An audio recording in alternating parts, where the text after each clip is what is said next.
Bismillahirrahmanirrahim. Assalamualaikum warahmatullahi wabarakatuh. Waalaikumsalam warahmatullahi wabarakatuh. Yang terhormat Ibu Kepala Sekolah SD Sukatani, yang terhormat Ibu, Bapak, Ibu, staf pengajar SD Sukatani. Pertama-tama marilah kita panjatkan puji dan syukur kehadirat Ilahi Rabbi, di mana dalam hari ini kita bisa berkumpul di sini untuk melaksanakan sosialisasi diseminasi pengalaman pelatihan guru penggerak yang akan dibawakan oleh Ibu Novi dan Yati SPDI. Salawat beserta salam mari kita limpah curahkan kepada junjungan kita Nabi besar Nabi Muhammad Sallallahu Alaihi Wasallam, pada para keluarganya, pada para sahabatnya, sampai kepada kita semua. Mudah-mudahan kita semua mendapat pembelaan, perlindungan yaumil akhir. Amin ya Allah ya rabbal alamin. Alhamdulillah, dalam kesempatan ini saya berdiri di depan semuanya selaku pembawa acara, akan membawakan beberapa susunan acara. Yang pertama, pembukaan. Yang kedua, sambutan dari Ibu Kepala Sekolah SDN Sukatani. Yang ketiga, pemaparan sosialisasi yang akan dibawakan oleh Ibu Novi dan Yati SPDI. Yang keempat, doa dan tutup. Marilah kita ke acara yang pertama, yaitu pembukaan. Mari kita buka acara ini dengan ucapan basmalah bersama-sama. Bismillahirrahmanirrahim. Acara kedua, sambutan dari Ibu Kepala Sekolah SD 2 Sukatani. Waktu dan kehormatan saya persilakan. Assalamualaikum warahmatullahi wabarakatuh. Waalaikumsalam warahmatullahi wabarakatuh.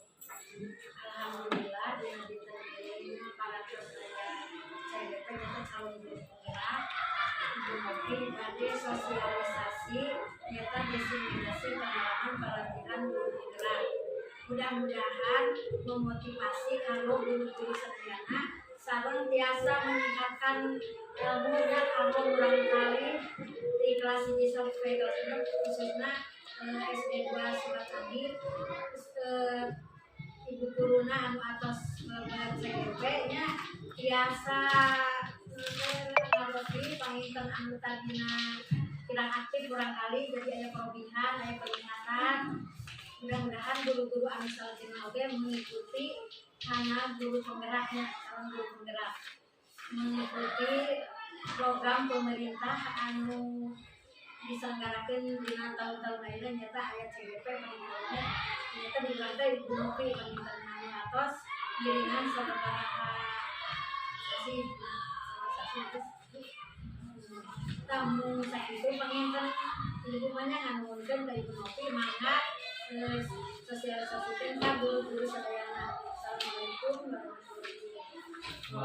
warahmatullahi wabarakatuh. Terima kasih kepada Ibu Kepala Sekolah yang telah memberikan sambutannya. Untuk acara ketiga, yaitu pemaparan tentang diseminasi pengalaman pelatihan guru penggerak yang akan dibawakan langsung oleh Ibu Novi dan Yati SPDI. Waktu dan kehormatan saya persilakan. Bismillahirrahmanirrahim. Assalamualaikum warahmatullahi wabarakatuh. Waalaikumsalam warahmatullahi wabarakatuh. Alhamdulillahirabbil alamin wassalatu wassalamu ala asyrofil anbiya'i wa mursalin wa ala alihi washabihi ajmain. Amma ba'd. Rabbi sholli wa yassir li amri wahlul 'uqdatam min lisani yafqahu qawli.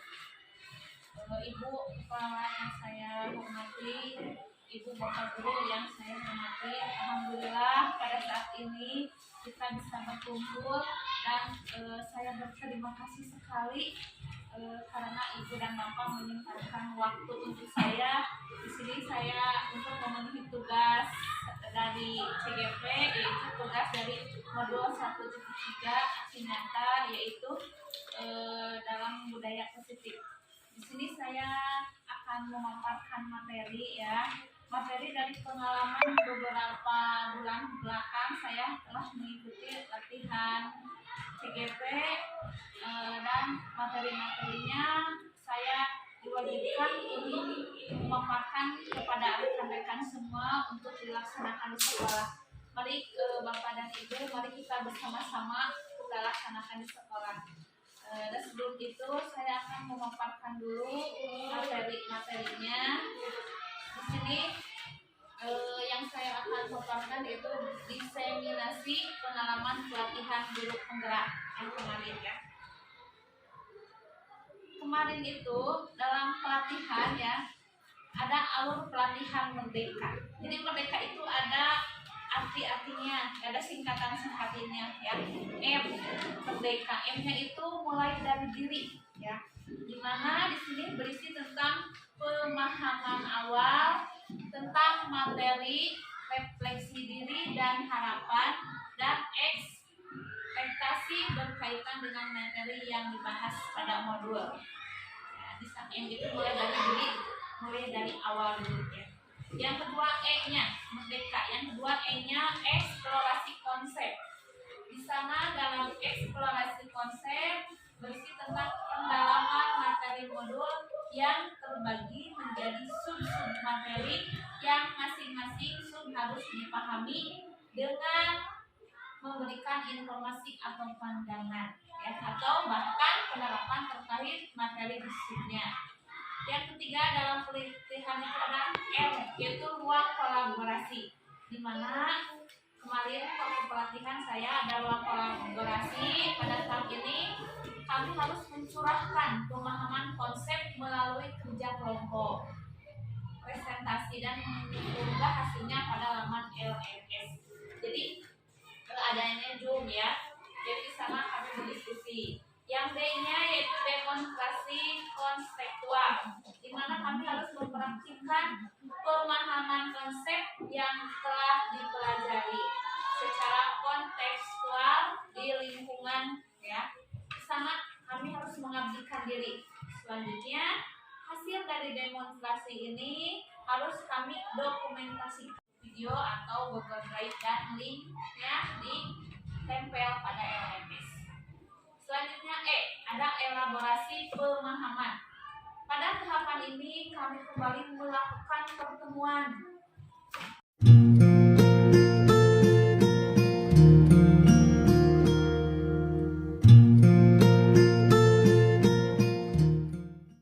keselamatan dan kebahagiaan yang setinggi-tingginya baik sebagai manusia maupun anggota masyarakat. Yang kedua ada pendidik. Jadi pendidikan dan pendidik ya. Pendidik di sini hanya dapat menuntun tumbuh atau hidupnya kekuatan kodrat yang ada pada anak-anak agar dapat memperbaiki lakunya, bukan dasarnya. Hidup dan tumbuhnya kekuatan kodrat anak. Jadi pendidikan itu menuntun, ya. Selanjutnya di sini ada konsep menuntun. Menurut KHD, yaitu menurut Ki Hajar Dewantara, membedakan pendidikan dan pengajaran. Pendidikan menuntut segala kekuatan kodrat yang ada pada anak-anak agar mereka dapat mencapai keselamatan atau kebahagiaan yang setinggi-tingginya baik sebagai manusia maupun anggota masyarakat. Pengajaran merupakan proses pendidikan dalam memberi ilmu atau berfaedah untuk percakapan hidup anak secara langsung dan betul. Selanjutnya, ini menuntun berdasarkan kodrat. Ada kodrat alam dan ada kodrat zaman. Itu menurut KHD ya, menurut Ki Hajar Dewantara. Kalau sekarang, jadi kemarin itu pernah mengisi apa PMM? Apa itu PMM?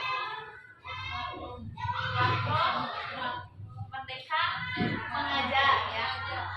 Platform Merdeka Mengajar kita sama ya, seperti hampir sama itu membuat aksi nyata, dan aksi nyata itu merupakan kegiatan-kegiatan yang dilaksanakan di sekolah. Kita harus mengupload videonya.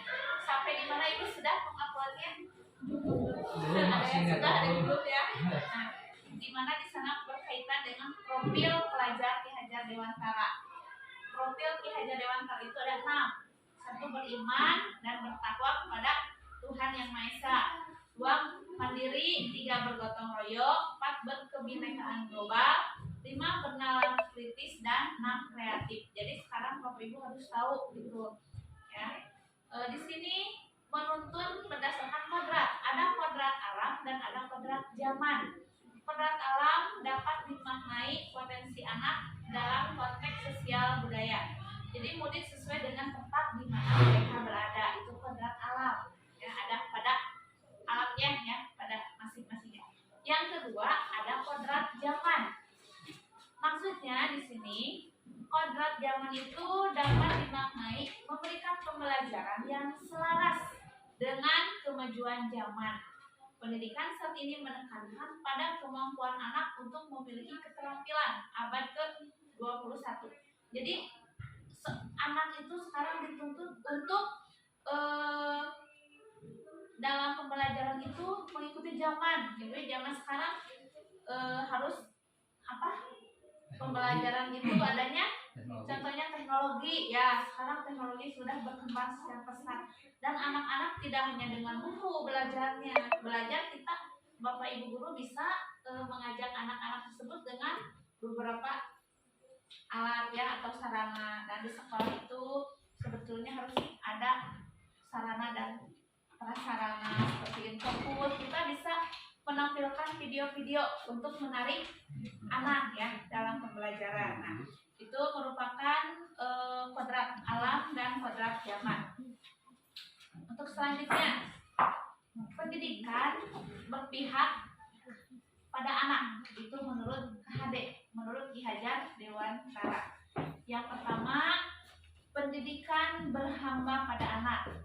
Dengan suci hati mendekati sang anak, bukan untuk meminta suatu hak layaknya ibu atau bapak kandung memberikan cinta kasih tak terbatas. Yang kedua, bersikap layaknya seorang petani yang menyemai benih. Maksudnya di sini jika ia tanam padi, menjaga dan merawat dengan sepenuh hati, dengan memberi pupuk, menjaga kesuburan tanah dan menjaganya dari hama.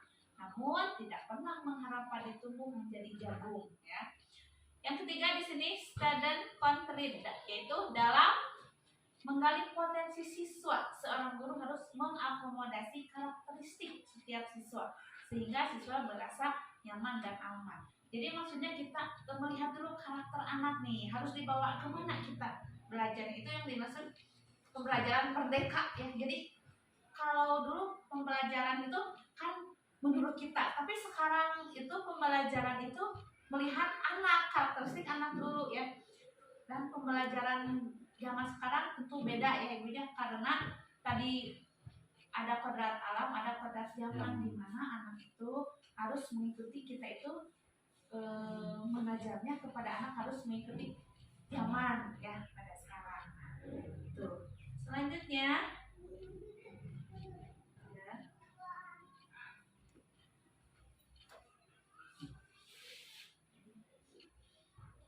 jadi pendidikan itu harus berpihak pada anak ya. Nah, untuk selanjutnya di sini ada semboyan. Nah, semboyan pendidikan Ki Hajar Dewantara sebagai sikap pendidikan. Yang pertama, ingar sasung tulada, di depan menjadi contoh atau panutan. Kita seorang guru ya, sebelum mengajar kepada anak-anak kita harus menjadi contoh dulu, kita harus menjadi panutan dulu. Bagaimana kita bisa mengajar kepada anak-anak sementara kita tidak diberi contoh dulu oleh kita ya. Yang kedua, ing madya bangun karsa, di tengah memberi atau membangun semangat, niat maupun kemauan. Nah, kita dalam pembelajaran itu harus memunculkan semangat anak-anak ya. Kita juga tidak hanya anak-anak yang harus semangat, kita juga sebagai guru harus semangat untuk mengajarkan kepada anak-anak, niat maupun kemauan. Yang ketiga, tuturi handayani, di belakang memberikan semangat atau dorongan kepada anak-anak. Selanjutnya ada pendidikan budi pekerti. Budi pekerti atau watak diartikan sebagai bulatnya jiwa manusia. Budi pekerti atau watak atau karakter merupakan perpaduan antara gerak pikiran, perasaan dan kehendak atau kemauan sehingga menimbulkan tenaga atau kekuatan.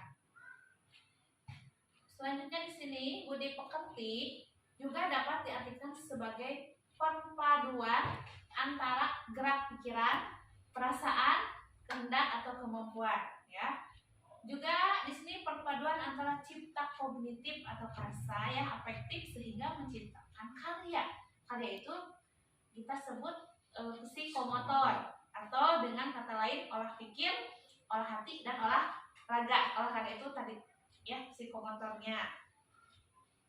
Selanjutnya di sini melanjut ke modul 1.2 yaitu nilai-nilai dan peran guru. Nilai-nilai yang perlu dimiliki oleh seorang guru. Yang pertama, mandiri. Seorang guru diharapkan mampu mendorong dirinya sendiri untuk melakukan perubahan, untuk memulai sesuatu, untuk mengerjakan sesuatu terkait dengan perubahan apa yang diinginkan dan senantiasa mengembangkan kemampuannya. Yang kedua, reflektif. Reflektif itu seorang guru senantiasa merefleksikan dan memaknai pengalaman yang terjadi di sekelilingnya, baik yang terjadi pada diri sendiri serta pihak lain. Jadi ini masuk ke dalam pengalaman ya, pengalaman kita atau diri sendiri. Yang ketiga, kolaboratif. Kolaboratif ini seorang guru mampu membangun hubungan kerja yang positif terhadap seluruh pihak pemangku kepentingan yang berada di lingkungan sekolah ataupun di luar sekolah. Contohnya dengan orang tua, dengan murid dan komunitas terkait. Maksudnya komunitas terkait contohnya seperti kita ya dengan rekan sejawat. Kita harus bisa membangun hubungan yang baik. Jadi kita itu harus adanya kebersamaan. Jadi dengan contohnya seperti yang tadi ya ada kegiatan itu kita harus secara kebersamaan. Kegiatan tidak akan tercapai kalau kebersamaan kita tidak ada. Yang satu semangat atau rekan yang lain tidak, atau yang satu misalkan tidak mendukung, yang satunya mendukung atau tidak ya. Jadi tidak akan ada kebersamaan kalau di sebuah instansi atau di sebuah sekolah seperti itu. Jadi harus inovatif ya, harus kolaboratif, harus membangun hubungan kerja yang positif kita dengan rekan sejawat. Dengan orang tua juga sama seperti itu. Dengan murid juga kita, dengan anak juga ya. Nah, di sini dalam pembelajaran ini mungkin saya juga setelah mengikuti pelatihan yang tadinya saya tidak tahu menjadi tahu ya ibu bapak, yang tadinya saya rumaos ibu abi megalak ya kamurang kali, tapi dengan adanya pelatihan seperti ini jadi tahu, jadi mengerti ya. Karena tadi perkembangan zaman anak sama masa sekarang dan dulu berbeda Bu ya. Kalau zaman sekarang anak itu dimanja itu ya, upami ini mah diolok gitu ke orang tenang biasa gitu ya. Nah seperti itu. Selanjutnya ini inovatif, seorang guru mampu memunculkan gagasan-gagasan baru dan tepat guna terkait situasi tertentu ataupun permasalahan yang ada.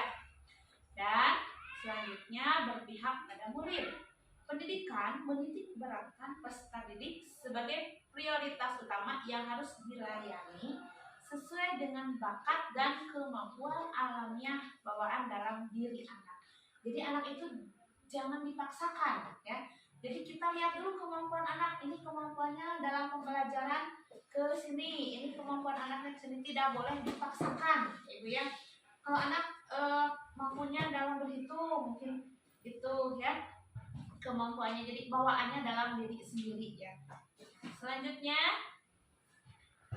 ada peran seorang guru. Di sini peran seorang guru yang pertama yaitu pemimpin pembelajaran, di mana mendorong tumbuh kembang murid secara holistik atau dengan menjalankan filosofi Ki Hajar Dewantara. Tadi yang tadi, yang ketiga ingaso sum tulado, atau menjadi teladan, memimpin, contoh kebaikan bagi siswa dan orang lain, baik sikap dan perbuatan. Yang kedua, ing madya mangun karso, yaitu memberdayakan, menyemangati siswa, membuat siswa dan orang lain memiliki kekuatan, kemampuan, tenaga, akal, cara, dan sebagainya demi memperbaiki kualitas diri mereka. Dan yang ketiga tadi semuanya itu apa tadi? Hadayani, itu mempengaruhi, memelihara, dan memprovokasi kebaikan serta kualitas positif lain agar siswa dan orang lain bertumbuh dan maju pula ya. Peran seorang guru yang selanjutnya menjadi coach atau mentor bagi guru lain.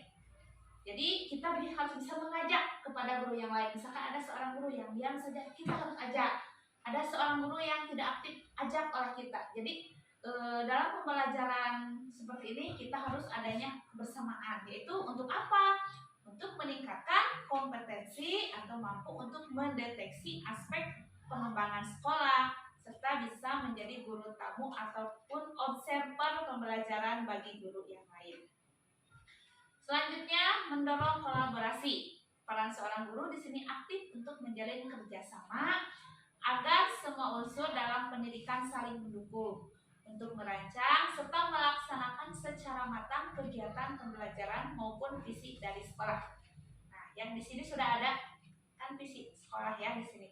Yang kedua, mewujudkan kepemimpinan murid. Ya, jadi dalam pengalaman belajar sedemikian rupa sehingga murid merasa kompeten, mandiri, dicintai, dan memiliki kepercayaan diri serta determinasi untuk mencapai segala yang mereka impikan. Selanjutnya yang terakhir, peran seorang guru ada menggerakkan komunitas praktisi. Jadi kita harus bisa menggerakkan, kita harus aktif, memiliki peran aktif menggerakkan komunitas di sekolah dan di wilayahnya seperti KKG ya, serta komunitas lainnya. Atau di sekolah itu kan adanya tadi ekstra kurikuler, pramuka, terus apa lagi selain pramuka, misalkan ekstra kurikulernya pencaksilat ya Bu ya. Tadi kita itu harus berperan aktif, jangan di sini pencaksilat kan di sini sama Pak Sedi ya. Jangan pas jadi saja, jadi kita itu harus berperan, kita harus menyemangati anak-anak, kita harus ikut aktif untuk menggerakkannya sehingga berjalan dengan baik ya. Selanjutnya modul 1.3. Nah, visi guru. Seorang guru harus mempunyai visi ya. Visi diartikan di sini ada pengertian visi, yaitu kemampuan untuk melihat pada inti persoalan atau pandangan atau wawasan ke depan, atau visi. Kemampuan untuk merasakan sesuatu yang tidak tampak melalui kehalusan jiwa dan ketajaman penglihatan. Yang keempat, apa yang tampak dalam khayalan. Dan yang kelima, penglihatan atau pengamatan. Itu visi kita ya, untuk ke depan ya. Yang kedua, ada manfaat dari mempelajari merancang visi guru. Dapat memberi masukan terhadap perancangan visi di sekolah. Visi saat ini dibuat disesuaikan dengan sumber daya yang dimiliki dan mengacu pada profil pelajar Pancasila atau pada penumbuhan karakter. Selanjutnya di sini contoh visi yang pernah dirancang, yaitu mewujudkan penerapan visi media gadget dalam pembelajaran pada siswa kelas 5. Visi perubahan dalam penanaman karakter siswa, mewujudkan peserta didik bestie. Apa itu bestie di sini ya? Bestie di sini bukan bestie teman dekat ya. Di sini bestie itu mempunyai arti, yaitu beriman dan bertakwa kepada Tuhan yang Maha Esa. Empati yang keduanya. Semangat, S-nya bekerja keras, T-nya terampil, dan I-nya intelektual. Itu bestie, itu kita harus mewujudkan peserta didik yang bestie ya. Ditahu bestie itu beriman dan bertakwa kepada Tuhan yang Maha Esa, empati, semangat bekerja keras, terampil, dan intelektual. Selanjutnya di sini ada modul 1.4. Disiplin positif. Makna kata disiplin. Nah, disiplin artinya yaitu dalam bahasa Latin itu belajar. Makna dari kata ini disiplin dari murid-murid. Ya. Disiplin diri membuat orang lain menggali potensinya menuju sebuah tujuan apa yang dihargai. Namun dalam budaya kita, makna disiplin telah berubah menjadi sesuatu yang dilakukan seseorang. Ya, selanjutnya di sini. Membangun budaya positif di sekolah. Budaya positif, lingkungan positif, keyakinan kelas, peraturan kelas. Nah, budaya positif seperti apa? Ibu bapak, ada yang tahu budaya positif? Contohnya Berdoa dulu berdoa, ya, belajar. betul. Berdoa sebelum belajar itu budaya positif. Yang setiap hari bersalaman ya ibu ya. Ya betul bersalaman. Yang 5S itu Ya. ya. Sarapan. Ya, Sapa. ya budaya senyum sapa. Nah, Sapa. senyum sapa Salam. salam. Ya, budaya itu. Ya, itu budaya positif yang setiap hari kita lakukan. Dalam hal religiusnya seperti pelajaran agama, berdoa, terus adanya sholat apa yang Duha. nah sholat duha itu membangun budaya positif di sekolah. Yang kedua lingkungan positif. Bagaimana lingkungan positif? Contohnya di lingkungan positif maksudnya di sini lingkungan yang kondusif ya, kita harus bisa mengkondusifkan siswa ketika dalam pembelajaran. Yang ketiga keyakinan kelas, peraturan kelas. Nah, keyakinan kelas di sini seperti misalkan keyakinan di kelas, misalkan di dalam kelas itu adanya peraturan kelas masing-masing. Contohnya di dalam kelas ada tata tertibnya, harus bagaimana anak misalkan masuk pukul berapa.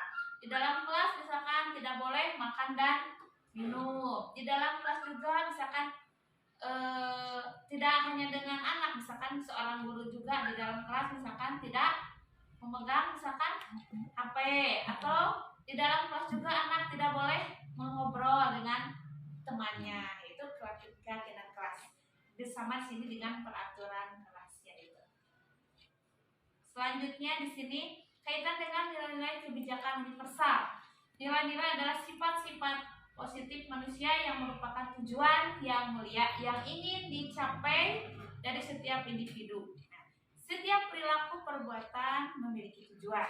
Ya, di sini dengan mengaitkan nilai-nilai kebajikan, ya di sini yakni di sini seorang memotivasi, ada motivasi intrinsiknya, ya. Dan nilai-nilai kebaikan yang ingin dicapai. Anak itu kita kenal dengan profil pelajar Pancasila. Tadi profil pelajar Pancasila sudah disebutkan: mandiri, bernalar kritis, berkebinekaan global, bergotong royong dan kreatif, ya. Selanjutnya, tanamkan motivasi.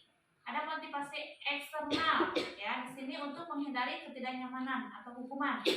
Yang kedua, untuk mendapatkan imbalan dari orang lain atau institusi. Yang ketiga, menghargai diri sendiri, ya, yaitu akan menjadi orang yang seperti apa, misalkan bila saya melakukannya. Selanjutnya, ada penuhi kebutuhan siswa. Kebutuhan hidupnya, ya, sisa sederhana dipenuhi, makan, tidur, olahraga. Kasih sayang dan rasa yang diterima, ya.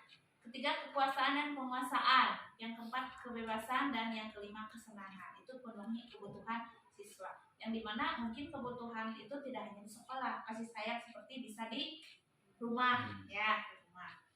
Selanjutnya, ubah penghargaan dan apresiasi atau pengakuan. Ya, contohnya penghargaan berlaku sama dengan hukuman. Artinya meminta atau membujuk seseorang melakukan sesuatu untuk memenuhi kebutuhannya. Selanjutnya, hukuman, perbedaan antara hukuman dan konsekuensi. Ibu bapak pernah menghukum anak-anak tidak? Pernah ya. Tapi hukuman di sini cara menghukumnya juga harus memotivasi anak-anak. Jangan misalkan menghukum anak tidak mengerjakan tugas, disuruh membersihkan apa? Ya, tidak boleh seperti itu ya. Jadi hukum itu dengan cara seperti itu untuk sekarang tidak boleh ya. Harus dihindari yang seperti itu. Anak-anak bisa tidak mau nanti sekolah. Di sini penghakiman dengan restitusi. Apa itu restitusi? Restitusi adalah proses menciptakan kondisi bagi murid untuk memperbaiki kesalahan mereka. Anak-anak mendesakan mereka bersalah. Tapi kita itu bukan dengan hukumnya, kita harus membantu solusi masalah mereka. Mereka tidak mengerjakan PR nih, ditanya kenapa tidak mengerjakan PR, apakah dia di keluarganya bagaimana, apakah tidak mengerjakan PR itu ada alasan, dan kita diskusikan bersama kembali seperti itu. Bagaimana? Ibu ada yang ini mau menambah? Jelas. Kita mau bertanya? Bu Rima?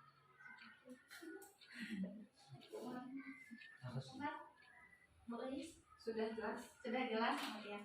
Terima kasih ya kepada Ibu Bapak waktunya.